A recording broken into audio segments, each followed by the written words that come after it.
If you're saying the big regional power has the right to invade a country and depose its president, does that mean Ukraine can do the same? I mean, Russia can do the same in Ukraine, and that China can do the same in Taiwan?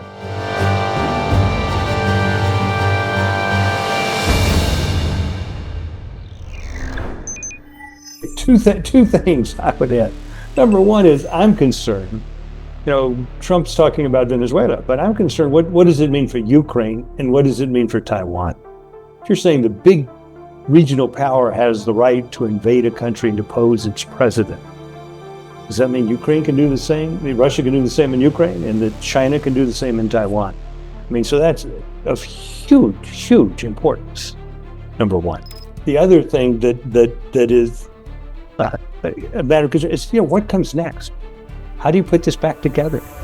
How do you, people are happy now. They're going to be happy in 6 months. You've got to get the economy going. You've got to get the democratic institutions going. You've got to fire the entire Supreme Court. You've got to fire, presumably, all the members of their National Assembly. You've got to fire the people who run their election. I mean, this is a tall order. It's the people who are celebrating in the streets today may not be celebrating 6 months from now. Well, Mr. Trump's a businessman and he's thinking about oil.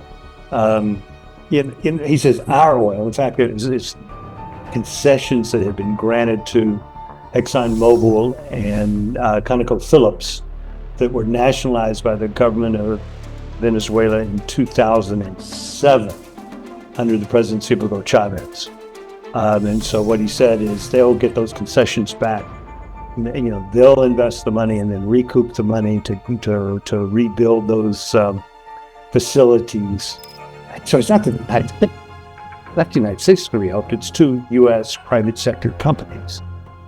And I wouldn't be surprised if there are many people watching this show who own stock in ExxonMobil and ConocoPhillips. So it's not just Americans, it's the shareholders of those private companies.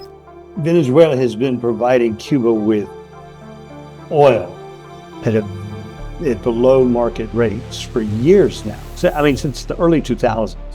And so I think what Mr. Trump is talking about, this is me guessing what he's talking about because he's not very clear when he speaks, is he?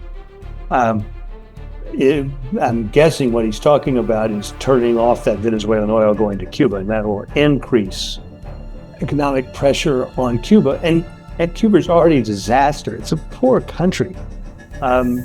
Not because of the United States, but because of terrible economic mismanagement by successive governments of Cuba since the collapse of the Soviet Union, which kept it alive with assistance.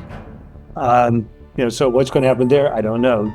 More important to my way of thinking is there's an implied threat to the presidents of Colombia and Mexico, Cuba's a tiny little country with a small population.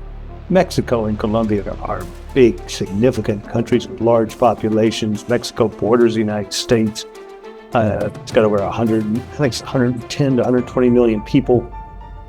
He's essentially threatened the presidents of those countries that the same could happen to them. Because drugs are coming to the United States from Mexico and drugs are coming to the United States from Colombia. And if people in your country are producing drugs and shipping them to the United States, does that give the United States the right to intervene militarily in your country to arrest the president and take them off in a helicopter? So we're going to be in for some very interesting times as all of this shakes out and as there's more clarity on what the Trump administration is talking about.